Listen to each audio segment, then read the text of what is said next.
ఆ రోజున పక్కనకి నెట్టివేయబడ్డటువంటి వాళ్ళు, కనీసం పదవులు దక్కనటువంటి వాళ్ళు ఇవాళ పోరాడుతున్నారు.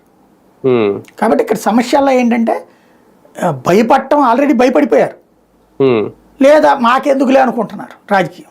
అంటే జగన్ మళ్ళీ వస్తే అప్పుడు మళ్ళీ అదేదో కప్పలు తక్కేలాగా నీళ్లు రాగానే అందరూ వచ్చేస్తారు.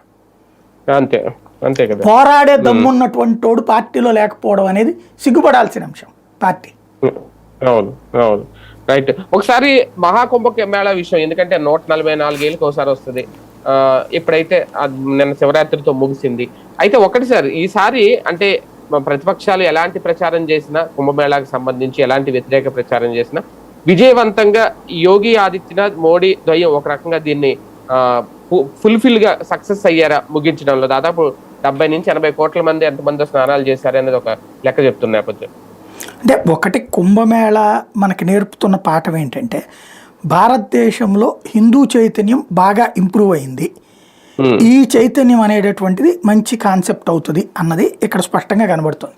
అంటే వీళ్ళందరూ ఫీల్ అవుతున్నట్టు, ఏదైతే సుదీర్ఘకాలం పాటు హిందువులందరినీ కూడా, ఇదివరకు నాకు బాగా గుర్తు, స్నానాలకని చెప్పి పొద్దున్నే వెళ్తున్నామంటే కమ్యూనిస్ట్ ఫ్రెండ్స్ ఉండేవాళ్ళు, ఎరా పుణ్యం వచ్చేసిందా, వేసుకుని వచ్చేసావా కిలో అని వెటకారం చేసేవాళ్ళు. లేదా ఈ